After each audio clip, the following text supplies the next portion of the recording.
Hey guys, welcome back to the channel. मैं हूं आपका दोस्त और होस्ट प्रिंस। और आज की इस वीडियो में हम लोग स्टार्ट कर रहे हैं अपना chapter number second, problem solving in artificial intelligence. हमने अभी तक अपने फर्स्ट चैप्टर को ख़त्म किया था आर्टिफिशियल इंटेलिजेंस में। तो मेरी स्ट्रांगली सजेशन है कि अगर आपने पहले चैप्टर को नहीं देखा, सबसे पहले वो जाके देखो। मैंने वेबसाइट पे सारे नोट्स अपलोड किए हैं, आपको डिस्क्रिप्शन में लिंक मिल जाएगा। जो भी आपकी यूनिवर्सिटी एग्ज़ाम हो रही है उसके लिए लेक्चर्स बहुत इंपॉर्टेंट होने वाले हैं।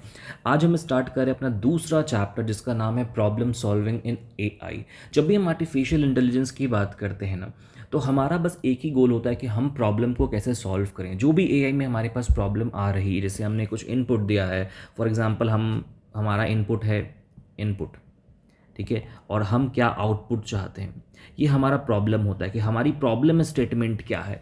हम किसी भी मशीन को जब बनाते हैं तो हम एक पर्टिकुलर प्रॉब्लम को सॉल्व करने के लिए बनाते हैं, और उसी की डिफरेंट टेक्निक्स के बारे में आपको सेकेंड चैप्टर में पढ़ना है। Problem solving in AI involves the use of algorithms, computational methods to find solution to specific problems, right? जब भी हम आर्टिफिशियल इंटेलिजेंस की बात करते हैं, मशीन लर्निंग की बात करते हैं, तो हमारे पास यहाँ पे एक इनिशियल स्टेट होता है और एक गोल स्टेट होता है, राइट? उस इनिशियल स्टेट से गोल स्टेट तक का पहुँचने का जो सफ़र होता है वो प्रॉब्लम सॉल्विंग से सॉल्व होता है। In general, the goal of AI problem giving to develop intelligent system that can perform tasks that typically require human intelligence such as reasoning, learning, perception and decision making। हम ऐसे systems को बनाते हैं problem solving का use करके जो इंसानों की तरह सोच सके, और जैसे कि एक इंसान डिसीजन लेगा उसी तरीके से डिसीजन ले सके, राइट? इसका एक बहुत इंपॉर्टेंट एग्जाम्पल आज के टाइम पे है गूगल मैप। आप सब ने देखा होगा गूगल मैप को, गूगल मैप किस तरीके से काम करता है, राइट? जब आप गूगल मैप को देखते हैं तो सपोज करो आप गूगल मैप में कहीं एक जगह से दूसरी जगह जा रहे हैं, ठीक है, तो गूगल मैप हमेशा ही आपको शॉर्टेस्ट डिस्टेंस बताता है। एक ही रूट नहीं होता जाने का, बट गूगल मैप हमेशा आपको शॉर्टेस्ट रूट बताएगा। बट अगर शॉर्टेस्ट रूट में बहुत ज़्यादा ट्रैफिक होती है, हैवी ट्रैफिक, अगर शॉर्टेस्ट रूट में हमारे पास हैवी ट्रैफिक है, तो गूगल मैप हमेशा आपको एक सजेशन देता है कि आप दूसरा वाला जो रूट है, सेकेंड रूट जो है, आप वो चूज़ करें, क्योंकि वहाँ पे ट्रैफिक नहीं होगी तो आपको वक्त कम लगेगा। जैसे कि एक इंसान सोचता है, उसी तरीके से एआई प्रॉब्लम को सॉल्व कर रहा है आज के टाइम पे। ओके, किसी भी प्रॉब्लम को सॉल्व करने के लिए कुछ अप्रोच होते हैं, वेरियस अप्रोच होता है प्रॉब्लम को सॉल्व करने के लिए। ये जो मैंने आपको नोट्स दिया है ये एग्जाम के लिए सफिशिएंट है, इनफ एग्जाम के लिए, अगर आपने इस नोट्स को फॉलो किया, क्योंकि इस नोट्स में मैंने बहुत सिंपल लैंग्वेज को यूज़ किया है। अदरवाइज इतने सारे बुक्स जो इसमें बहुत टफ लैंग्वेज को यूज़ किया जाता है, तो यहाँ पे मैंने काफ़ी सिंपल लैंग्वेज में आपको समझाने की कोशिश की है। ओके, अब हम लोग अप्रोच की अगर बात करें तो एआई में प्रॉब्लम सॉल्विंग अप्रोच हमारे पास होते हैं 4 से 5 अप्रोच को आपको फॉलो करना पड़ता है, और ये बहुत ही सिंपल अप्रोच होते हैं। जैसे सबसे पहला अप्रोच हमारा होता है डिफाइनिंग द प्रॉब्लम। ओके, हम प्रॉब्लम को किस तरीके से डिफाइन कर रहे हैं, जो भी प्रॉब्लम हमारे पास आई है उसको सबसे पहले हम डिफाइन कैसे कर रहे हैं। Define the problem, define the problem में होता है कि आप सबसे पहले प्रॉब्लम को आइडेंटिफाई करो कि आप सॉल्व क्या करना चाह रहे हैं, राइट? फॉर एग्जांपल अगर गूगल मैप की बात करें, अगर आप पुणे में रहते हैं, आप कातरस से जा रहे हैं हिंजेवाड़ी की तरफ, ओके, तो सबसे पहले गूगल मैप जो है वो प्रॉब्लम को आइडेंटिफाई करता है कि यूज़र को एग्जैक्टली जाना कहाँ पे। तो यूज़र ने डाला कातरत से हिंजेवाड़ी, ठीक है, उसके बाद गूगल का जो एल्गोरिदम है, जो भी मशीन लर्निंग की एल्गोरिदम होगी, वो उन सारे स्टेप्स को फॉलो करेगी, मैथमेटिकली सॉल्व करेगी, एंड देन उसका आपको एक रिजल्ट सामने आता है। तो सबसे पहली स्टेज जो होती है that is called defining the problem, right? कि how to define a problem using machine learning. उसके बाद जनरेट पॉसिबल सॉल्यूशंस, राइट? जब भी आपने डाला गूगल पे मैप पे कातरस से हिंजेवाड़ी, तो आपको गूगल मैप जो है बहुत सारे अलग अलग तरीके बताता है। आपने ध्यान दिया हो गूगल मैप पे हमेशा ऊपर लिखा होता है कि आपको कहाँ से कहाँ तक जाना है। फॉर एग्जांपल अगर आप कातरस से जा रहे हैं तो आपकी व्हीकल मोड क्या होगी, मोटरसाइकिल होगी, कार होगी, बस होगी, ट्रेन होगी, ये सब आपने ऊपर में देखा होगा, इसके आइकॉन्स बने रहते हैं। मतलब ये गूगल मैप जो है अपने एल्गोरिदम का यूज़ करके डिफरेंट पॉसिबल सोल्यूशंस को ढूंढता है। हो सकता है कि मोटरसाइकिल के लिए जो रूट हो वो बस के लिए रूट ना हो, ठीक है, तो गूगल मैप जो है वो जनरेट करता है मैक्सिमम पॉसिबल सॉल्यूशंस को। उसके बाद आपके ऊपर डिपेंड करता है कि आप कौन सा सॉल्यूशन चूज़ कर रहे हैं, ठीक है। मैं हमेशा यहाँ पे गूगल मैप को क्यों यूज़ कर रहा हूँ, क्योंकि यहाँ पे हम लोग इस चैनल पे, या फिर मेरा जो पढ़ाने का तरीका है, मैं हमेशा ये ट्राई करता हूँ कि मैं आपको वही सारे एग्जाम्पल्स दूँ जो आपको समझ में आए और आप उसको एक्सप्लेन कर सकें in front of external, in front of your interviewer, या फिर आप अपने आंसर शीट में, राइट। अगर आप एक्सटर्नल के सामने जाते हैं, वो आपसे सवाल पूछेगा कि what do you mean by problem solving, या फिर एक real life real world example बताओ एआई के प्रॉब्लम सॉल्विंग का, real example in problem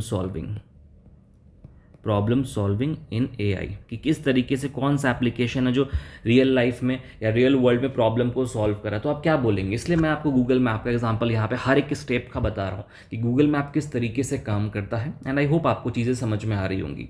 okay, अब इसमें बहुत सारे डिफरेंट मेथड्स होते हैं, राइट। अब हम अभी स्टार्ट कर रहे हैं अपना प्रॉब्लम सॉल्विंग। जैसे से हम लोग आगे बढ़ेंगे वैसे से हम लोग बहुत सारे डिफरेंट मेथड्स को देखने वाले, बहुत सारे एल्गोरिदम को देखने वाले हैं। जैसे 8 पजल प्रॉब्लम हो गया, एन क्वींस हो गई, या फिर आप रोड मैप में किस तरीके से गूगल मैप किस तरीके से काम करता है, या बहुत सारे डिफरेंट गेम्स के बारे में बात करने वाले हैं। ओके, थर्ड स्टेप जो होता है वो होता है इवैल्यूएट सॉल्यूशंस, राइट। एक बार आपको पॉसिबल सोल्यूशन मिल जाता है, once you get a set of possible solutions, एक बार आपने पॉसिबल सोल्यूशन मिल गया आपको, उसके बाद होता है कि हमें इवैल्यूएट करना पड़ता है हर सोल्यूशन को कि वो कितना इफेक्टिव है, कितना अप्रोप्रिएट है। ये बहुत इंपॉर्टेंट पार्ट है। सपोज करो आप कुछ प्लान कर रहे हैं, अगर आप प्लान कर रहे हैं पुणे से गोवा जाने का, ठीक है, आपके पास बहुत सारे सोल्यूशंस हो जाएंगे, बहुत सारे आपने सोल्यूशंस को निकाल लिया कि आप बस से जा सकते हैं गोवा, आप अपनी व्हीकल से जा सकते हैं गोवा, और अब आप ट्रेन से जा सकते हैं या फिर फ्लाइट से जा सकते हैं, राइट। आपके पास 4 सोल्यूशंस आ गए। अब उसके बाद आप उन सोल्यूशंस को इवैल्यूएट पहले करते हैं, राइट। करेक्ट है ना, कि जब आप प्लानिंग कर रहे हैं गोवा की, सपोज करो हम लोग जा रहे हैं पुणे से गोवा, ठीक है, हमारे पास 4 मोड है।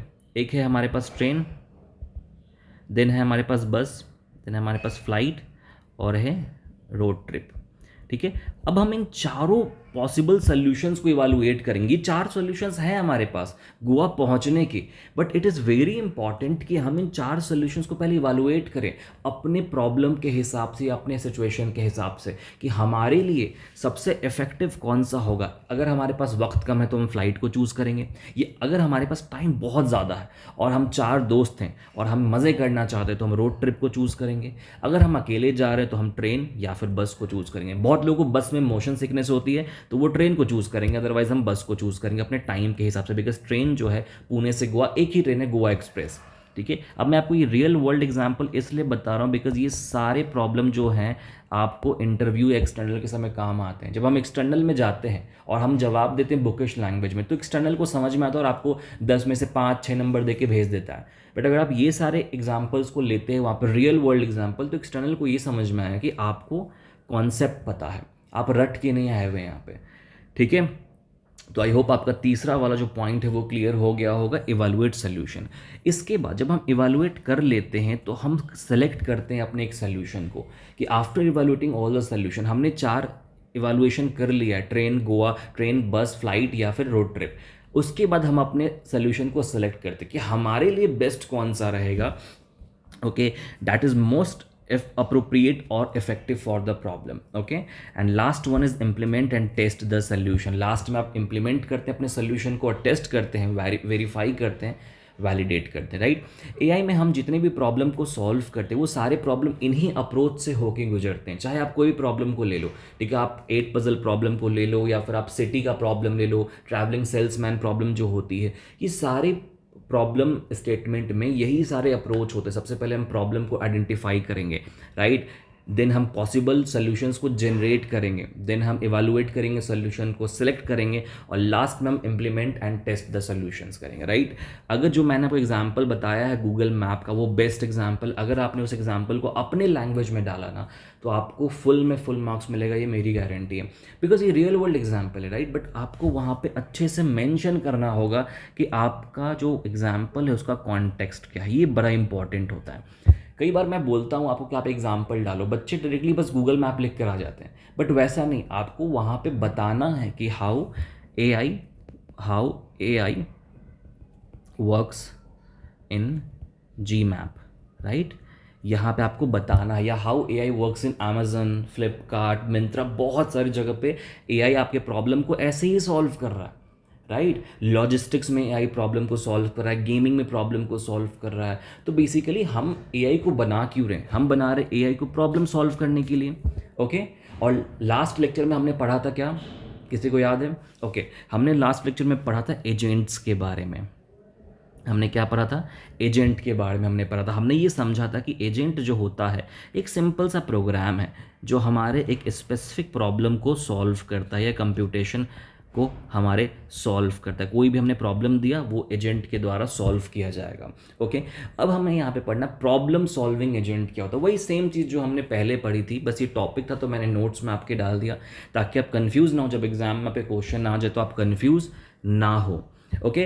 प्रॉब्लम सॉल्विंग एजेंट क्या होता है? Problem solving agents are a type of artificial intelligence agent that aims to solve complex problem in a given environment. Last time हमने जो पढ़ा था वही सेम चीज़ है कि एक एजेंट का काम क्या होता है, उसके पास एक इन्वायरमेंट होता है, राइट। एक पर्टिकुलर इन्वायरमेंट है। फॉर एग्जांपल ये एक इन्वायरमेंट एक एजेंट के पास है। अभी एक इन्वायरमेंट किसी भी टाइप का हो सकता है, मैंने लास्ट टाइम आपको बताया था बहुत डिफरेंट टाइप के इन्वायरमेंट्स होते हैं, ठीक है। अब एजेंट है यहाँ पे, एजेंट को एक प्रॉब्लम मिलता है। अब उस प्रॉब्लम को ये इस एनवायरनमेंट में कैसे सॉल्व करेगा, ये एजेंट का काम होता है। ये प्रॉब्लम मिला और ये हमारा एजेंट है, अब ये कैसे सॉल्व करेगा, ये एजेंट का हमारे काम होता है, ठीक है। तो उसमें बहुत सारी टेक्निक्स को हम फॉलो करते हैं, बहुत सारे एल्गोरिदम्स लगाते हैं, इन्फॉर्मेशन को गैदर करते हैं, मतलब बहुत सारी चीज़ें हम कर रहे होते हैं जिसकी मदद से आप एक प्रॉब्लम को सॉल्व कर पाते हैं, राइट। इसके बाद in general problem solving agent follows a life cycle of actions and that involve the sensing of environment, processing information and following steps। बहुत सारे steps यहाँ पे होते हैं जो आपको follow करना पड़ता है। ओके।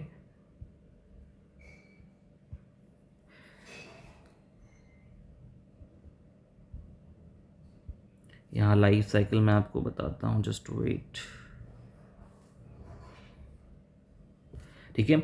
सबसे पहला इस हमारे प्रॉब्लम सॉल्विंग एजेंट में कौन कौन से स्टेप्स होते हैं? सबसे पहला स्टेप होता है परसेप्शन, ठीक है। यहाँ पे मैंने कुछ स्टेप्स डाले हैं, ठीक है। अब मैंने ये जो फॉर्मेट है नोट्स का, मैंने इसको क्यों चूज़ किया? ये प्रॉपर आपके एग्जाम के लिए मैंने चूज़ किया है, ठीक है। बहुत सारी जगह पे आपको बहुत सारे लेक्चर्स मिल जाएंगे बट ऐसा नोट्स आपको कहीं नहीं मिलेगा, ठीक है। जो नोट्स मैं आपको यहाँ पे प्रोवाइड कर रहा हूँ अपने वेबसाइट के थ्रू और व्हाट्सएप ग्रुप के थ्रू, ये नोट्स स्पेसिफिक आपके एग्जाम के लिए, ठीक है। सबसे पहला स्टेप होता है परसेप्शन। परसेप्शन का मतलब क्या होता है? The agent perceives the environment through sensors that capture data about the world. यहाँ पे एक वर्ड है कैप्चर डेटा। परसेप्शन का मतलब जेनरिक लैंग्वेज में होता है कि आपने किसी के बारे में एक सोच बना लिया है, परसेप्शन बना लिया। एआई में परसेप्शन का मतलब होता है सेंस करना, राइट। सबसे पहले हमें एनवायरनमेंट को समझना पड़ेगा, ठीक है, सेंस करना पड़ेगा कि हम किस एनवायरनमेंट में हैं, और वो कैसे होगा? With the help of sensor. आप सबको पता है कि एजेंट में दो तीन चीज़ें हमने वर्ड देखा था, एक था सेंसर, एक था एक्चुएटर, राइट। ये सारे वर्ड हमने देखा था जब हम एजेंट के बारे में पढ़ रहे थे। तो सेंसर मतलब आपके एनवायरनमेंट के बारे में एजेंट तक इन्फॉर्मेशन पहुंचाता है, और एक्चुएटर की मदद से हम एक्चुअल ऑपरेशन परफॉर्म करते हैं, और इफेक्टर भी हमने देखा था। ये सारे बेसिक टर्म हैं हमारे इलेक्ट्रॉनिक कंपोनेंट के, ओके। इसके बाद नेक्स्ट स्टेप में एनालिसिस होती है। जब हमने परसेप्शन बना लिया कि किस टाइप का एनवायरनमेंट है, तो उसके बाद हम वहाँ पे एनालाइज स्टार्ट करते हैं। जो भी डेटा हमारे पास आ रहा है हम उसको एनालाइज करेंगे, जो डेटा हमें सेंसर भेज रहा है, ओके। और उसके बाद हम प्रॉब्लम का नेचर डिफाइन करेंगे और उसको ट्राई करेंगे सॉल्व करने का, बेसिकली, ठीक है। अब छोटा सा एग्जांपल मैं आपको यहाँ पे बता देता हूँ फायर अलार्म का। सपोज करो आपके घर में आपने फायर अलार्म लगाया हुआ है, ठीक है। फायर अलार्म का कॉन्सेप्ट क्या होता है बताओ? फायर अलार्म का कॉन्सेप्ट ये होता है कि जैसे ही टेम्परेचर में राइज होगा, ठीक है, मैंने यहाँ टेम्परेचर लिखा, जैसे ही टेम्परेचर में राइज होगा, जो हमारा सेंसर है वो डेटा को भेज देगा कहाँ पे? एजेंट के पास। डेटा यहाँ से भेज दिया जाएगा एजेंट के पास, ठीक है। एजेंट है उन सारे डेटा को एनालाइज करेगा और ये समझेगा कि सपोज करो 100 डिग्री सेल्सियस से ऊपर टेम्परेचर चला गया है, तो प्लानिंग स्टार्ट हो जाएगी based on it analysis of the problem. पहले प्रॉब्लम को एनालाइज किया, उसके बाद एजेंट जो है एक प्लान बनाएगा, ठीक है। अब एजेंट के अंदर कौन सी प्लान बन रही है, कौन सा मॉडल एग्जीक्यूट होने वाला है, ये कंप्लीट डिपेंड करता है डेवलपर पे कि हमने क्या एग्जीक्यूशन कराना चाहिए, राइट। फायर अलार्म की बात करें तो फायर अलार्म में क्या कि सारे पानी का टैप ओपन कर दो, अलार्म को बजा दो, ठीक है। तो वो एग्जीक्यूशन में होगा और अदर एजेंट से इंटरेक्ट होगा, मतलब एक्चुएटर का हेल्प लेगा, इफेक्टर का हेल्प लेगा। एंड लास्ट में लर्निंग, लर्निंग मशीन लर्निंग का एक बहुत इंपॉर्टेंट कॉन्सेप्ट है, डीप लर्निंग का भी है। बेसिकली लर्निंग स्टेट जो होता है जहाँ पे एक एजेंट अपने पास्ट एक्सपीरियंस और एक्शन से अपने प्रॉब्लम सॉल्विंग एबिलिटीज़ को बढ़ाता है। जैसे कि इंसान होता है कि हम कोई गलती पास्ट में करते तो हम ट्राई करते कि हम फ्यूचर में वैसी सेम गलती ना करें, तो उसके लिए लर्निंग होता है। ओके ये प्रॉब्लम सॉल्विंग की कुछ स्टेजेस होती हैं, perception, analysis, planning, execution and learning. I hope आपको चीज़ें समझ में आई होंगी अच्छे से प्रॉब्लम सॉल्विंग एजेंट के बारे में, प्रॉब्लम सॉल्विंग के बारे में। यहाँ से बहुत सारे क्वेश्चन एआई में आते हैं, आप सबको ये नोट्स को फॉलो करना है, जितने भी पॉइंट्स मैंने यहाँ पे मेंशन किए हैं आप सबको अच्छे से फॉलो करना है, ठीक है। अब हमारे पास सेकेंड चैप्टर का एक बहुत ही इंपॉर्टेंट कॉन्सेप्ट आता है, स्टेट स्पेस सर्च, ठीक है। स्टेट स्पेस सर्च एक बहुत इंपॉर्टेंट कॉन्सेप्ट है हमारे एआई में। जब हम प्रॉब्लम सॉल्विंग की बात करते हैं तो स्टेट स्पेस सर्च का नाम आना कंपलसरी हो जाता है। और यहाँ पे हम बेसिकली बात करते हैं डिफरेंट सर्चिंग टेक्निक की। Problem solving by searching, problem solving by searching जो कॉन्सेप्ट है वो बहुत ही इंपॉर्टेंट कॉन्सेप्ट है कि जब आप प्रॉब्लम को सॉल्व करें तो आप बाय सर्चिंग करें, मतलब आप डिफरेंट स्टेट्स को सबसे पहले सर्च कर रहे हैं कि कौन सा स्टेट सबसे ज़्यादा इफेक्टिव होने वाला। अब आपने ये बहुत सारे एग्जाम्पल्स में, बहुत सारे रियल वर्ल्ड एप्लीकेशन में देखा होगा, ठीक है। तो सबसे पहले हम लोग ये समझते हैं कि स्टेट स्पेस सर्च होता क्या है। State space search is a fundamental concept in artificial intelligence and refers to the process of exploring a set of possible states of a problem in order to find a solution।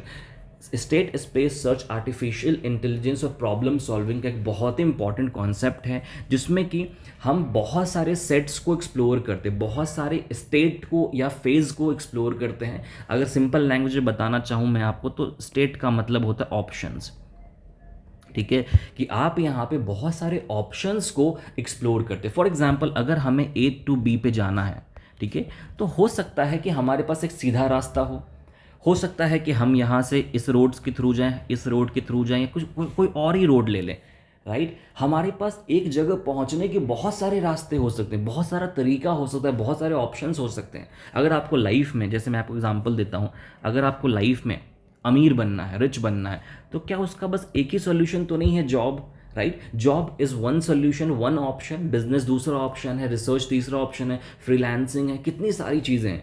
उसी तरीके से state space search काम करता है। ये basically यहाँ पे set of states को, सेट ऑफ फेजेस को, सेट ऑफ ऑप्शंस को एक्सप्लोर किया जाता है आपके सोल्यूशन तक पहुँचने के लिए। In state space search problem, the problem is represented as a set of states, each of which represent a possible configuration of the problem. The search algorithm starts at the initial state of the problem, then explore the neighboring state of the current state। यहाँ पे क्या होता है basically कि जब हम algorithm को start करते हैं तो हमारा एल्गोरिदम सबसे पहले इनिशियल स्टेट को फिगर आउट करता है कि हमें एग्जैक्टली कहाँ से स्टार्ट करना है। उसके बाद ये करेंट स्टेट या नेक्स्ट स्टेज पे जाएगा, जो भी इसका नेबरिंग स्टेट होगा बेसिकली, ठीक है। जो भी हमारा नेबरिंग स्टेट है, फेज है, जहाँ पे हम जा सकते उसको एक्सप्लोर करता है।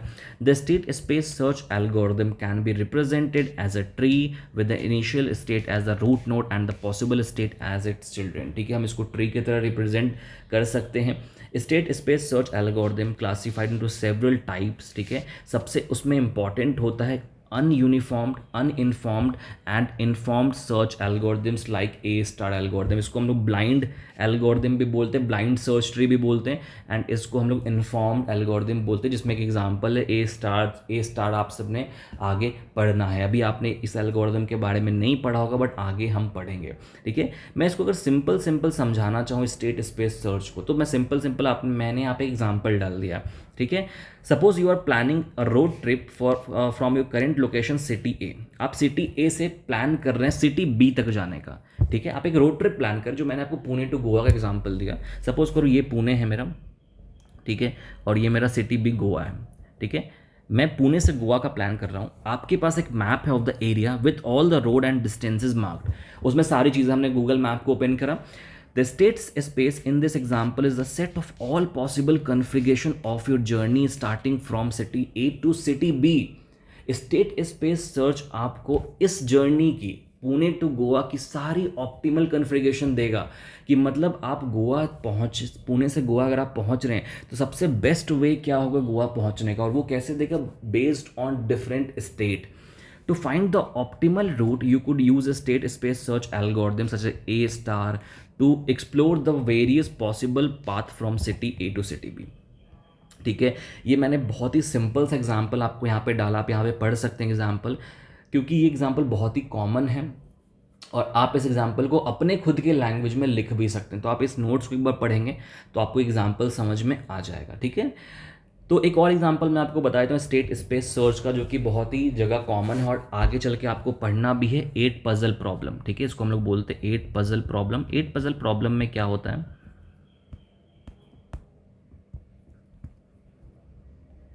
8 पजल प्रॉब्लम. ठीक है, इसमें भी हम स्टेट स्पेस सर्च का यूज़ करते हैं. सपोज करो हमारे पास एक इनिशियल स्टेट हमें मिलता है. ये प्रॉब्लम कुछ इस तरीके से दिखती है आपको.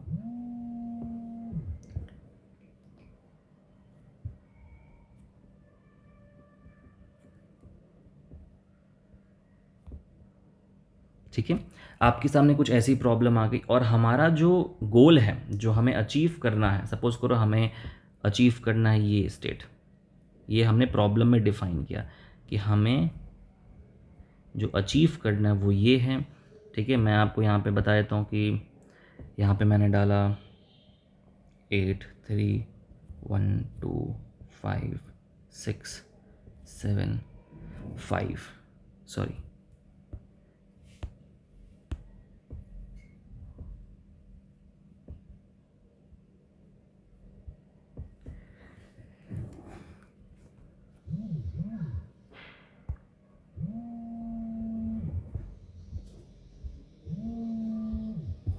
ओके, मैंने यहाँ पे 4 डाला. ठीक है, अब मेरा जो इनिशियल स्टेट है वो ये है, इनिशियल स्टेट कि मुझे यहाँ से यहाँ पर पहुँचना, ये मेरा गोल है कि मेरे को इस तरीके से अरेंज करना, 1 2 3 4 5 6 7 8, इस पज़ल को मुझे इस तरीके से अरेंज करना है. ठीक है, मेरे पास एक यहाँ पे एम्प्टी स्पेस है जो कि खाली है. ठीक है, मैं यहाँ पे शिफ्टिंग कर सकता हूँ. ठीक है, अब यहाँ पे जब आप 8 पज़ल प्रॉब्लम पढ़ते हैं तो आपको एक चीज़ ध्यान रखना कि जितने भी पज़ल हैं, जितने भी टाइल्स आपको दिख रहे हैं, आप इसको शिफ्ट कर सकते हैं इस गोल तक पहुंचने के लिए, यहाँ तक पहुंचने के लिए. ठीक है, अब 8 स्पेस या सॉरी स्टेट स्पेस जो सर्च प्रॉब्लम है उसमें हम यही देखते हैं कि इसके कितने सारे स्टेट्स बन सकते हैं, कितने सारा तरीका हो सकता है जिसके द्वारा आप यहाँ पे पहुँच सकते हैं. ओके, जैसे मैं डिफाइन करता हूँ आपको कि यहाँ पे एक पॉसिबिलिटी कितनी होती है कि ये जो आपको एम्प्टी स्पेस दिख रहा है इसमें पॉसिबिलिटी कितनी है कि हम इसके लेफ्ट में जा सकते हैं, राइट में, अप में और एंड डाउन में. राइट, यही पॉसिबिलिटी है इसकी. हम अप जा सकते हैं, हम डाउन जा सकते हैं, हम लेफ्ट जा सकते हैं, हम राइट जा सकते हैं. ठीक है, तो हम इसमें डिफरेंट स्टेट्स को देखते हैं. सबसे पहले एक स्टेट हो गया हमारा, एक स्टेट एंड एक स्टेट. ठीक है, अब सपोज करो ये है अप. अगर हम अप जाते हैं, राइट, तो क्या होगा बताओ. तो हमने कुछ ऐसा किया,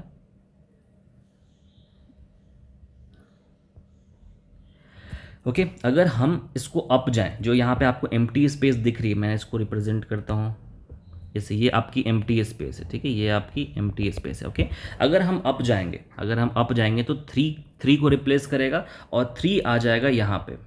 एम्प्टी के पास 3 आ गया, बाकी सब एज इट इज़ रह जाएगा. 8 4 आपका यहाँ पे क्या था, 7,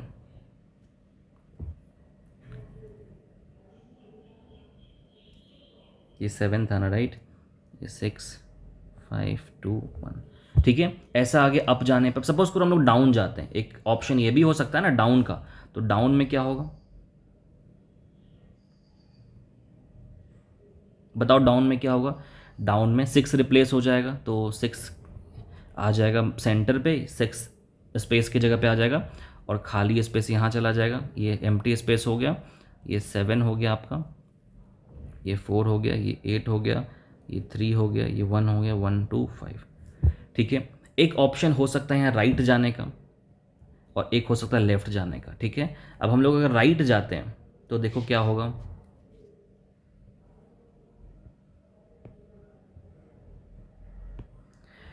राइट जाएंगे तो आप देखो राइट और लेफ्ट, ठीक है। सपोज करो राइट गए तो 2 हट जाएगा, तो 2 आ जाएगा सेंटर पे और एम्प्टी यहाँ चला जाएगा। शिफ्टिंग कर रहे हैं बेसिकली, ठीक है।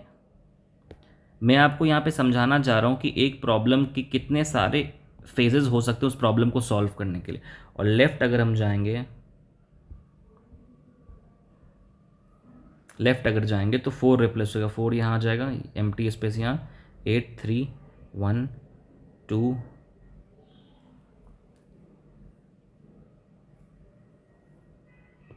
5 6 7, ठीक है। ये सारे स्टेट्स हुए, ये डिफरेंट फेज हुआ जिसमें हमारा प्रॉब्लम सॉल्व हो सकता है। अब इसके भी डिफरेंट स्टेज होंगे, बताओ इसके कितने सारे स्टेजेस बनेंगे। अब आप मुझे बताओ कि ये जो एम्प्टी स्पेस है ये कितने डायरेक्शन में जा सकता है। यहाँ पे मैंने पहले इटरेशन में बताया था कि आपको 4 डायरेक्शन में, बट यहाँ पे ध्यान दो कि ये 4 डायरेक्शन में जा सकता है क्या, ऊपर इसके कुछ है क्या, नहीं है ना, तो नहीं जा सकता। ये जा सकता है लेफ्ट में, राइट में और डाउन में, बॉट ऊपर अप में नहीं जा सकता। तो इसके फिर 3 स्टेजेस बन जाएंगे, राइट। इसके कितने स्टेज बनेंगे दूसरे वाले के, इसके भी 3 बनेंगे। कहाँ कहाँ, एक अप में जा सकता है, लेफ्ट में, राइट में जा सकता है। ये बताओ, अप में, लेफ्ट में, बॉटम में, राइट में नहीं जा सकता ये, और ये लेफ्ट में नहीं जा सकता। मतलब क्या कि अब धीरे धीरे आपके सॉल्यूशंस कम होते चले जाएंगे। बट अभी हमारे पास सोचो कितने सारे सॉल्यूशंस है, पहला, दूसरा, तीसरा, चौथा, राइट। फिर इसका फिर 3 सॉल्यूशन है, फिर इसका 3 है, इसका 3 है, इसका 3 है, फिर दिन इसके भी अदरवाइज और ब्रांचेस बनते चले जाएंगे। इसको हम लोग स्टेट स्पेस सर्च बोलते हैं बेसिकली, कि आप एक प्रॉब्लम तक, इस गोल तक पहुंचने के लिए, सपोज करो ये हमारा गोल है, यहाँ तक पहुंचने के लिए हम कितने सारे स्टेट्स को एक्सप्लोर करते हैं। अब इसके बाद बहुत सारे स्टेट्स बनेंगे आपके, ठीक है। मैं आपको अभी नहीं बता रहा हूँ ये पूरा प्रॉब्लम सॉल्व करके, बिकॉज ये बहुत ज़्यादा लंबा हो जाएगा। और मैंने आपको बस बेसिक कॉन्सेप्ट बताया है कि एक इनिशियल टू गोल पहुँचने के लिए हमारे पास कितने सारे डिफरेंट स्टेजेस बन सकते हैं, ओके। मैं इस प्रॉब्लम को आने वाले लेक्चर जब आपको 8 पजल पढ़ाऊंगा या फिर आपको और सारे एल्गोरिथम पढ़ाऊंगा तो वहाँ पे मैं आपको कंप्लीट सोल्यूशन बताऊंगा। बट अभी के लिए मैं आपको बस छोटा सा एग्जाम्पल देना चाहता था, तो मैंने आपको ये प्रॉब्लम बताया। इतना समझ लो कि स्टेट स्पेस सर्च जो होता है एक ऐसा एल्गोरिथम होता है जिसमें हम लोग बहुत सारे डिफरेंट पॉसिबल फेजेस या ऑप्शंस को एक्सप्लोर करते हैं, जिसके द्वारा आप एक सोल्यूशन को फिगर आउट कर सकें, ठीक है। आई होप आपकी बेसिक चीज़ें मेरे इस लेक्चर से क्लियर हो गई होंगी। आपके इन सेम एग्ज़ाम के लिए बहुत इंपॉर्टेंट है, इवन आपके एंड सेमेस्टर के लिए बहुत इंपॉर्टेंट है, राइट। प्लीज़ आप लोग अच्छे से इस पूरे प्लेलिस्ट को फॉलो करें, ट्राई करें कि बैक वैक ना लगे किसी को भी, अच्छे मार्क्स से आप लोग पास हो जाएं। इसलिए हम ये लेक्चर्स को बना रहे हैं। आपका जो भी फीडबैक है, आप लेक्चर पसंद कर रहे हैं तो प्लीज़ कमेंट करके हमें ज़रूर बताएं कि आपको हमारा लेक्चर कैसा लग रहा है, हमारे नोट्स कैसे लग रहे हैं आपको। और हमारा व्हाट्सएप ग्रुप ज़रूर ज्वाइन करें, बिकॉज व्हाट्सएप ग्रुप पे मैं कंटिन्यू लाइव सेशन की अपडेट देने वाला हूँ, ठीक है। और वो सब फ्री होने वाला, तो ज़रूर हमारा व्हाट्सएप ग्रुप ज्वाइन करें। डिस्क्रिप्शन में लिंक होगा, तो उसके लिए बहुत इंपॉर्टेंट है व्हाट्सएप ग्रुप ज्वाइन करें, ओके। आज के लेक्चर में इतना ही हमें पढ़ना था। मिलते हैं हम लोग नेक्स्ट लेक्चर में सर्च के डिफरेंट टेक्निक्स के साथ, कि सर्चिंग के और सारे टेक्निक्स कौन कौन से हैं। अनइन्फॉर्म्ड है, एक हमारे पास अनइन्फॉर्म्ड टेक्निक होती है, अनइन्फॉर्म्ड और इन्फॉर्म्ड। ये 2 टेक्निक बहुत इंपॉर्टेंट है एग्ज़ाम पॉइंट ऑफ व्यू से, जिसको हम लोग अपने लास्ट लेक्चर में देख रहे होंगे। तो नेक्स्ट लेक्चर को देखने के लिए चैनल को ज़रूर सब्सक्राइब करना, ताकि आपको नेक्स्ट लेक्चर टाइम पे सबसे पहले मिल जाए, okay. Thank you so much for watching this video. अगर आपको ये वीडियो अच्छी लगी हो तो प्लीज़ अपने दोस्तों के साथ इस वीडियो को ज़रूर शेयर करना। Bye bye, have a good day.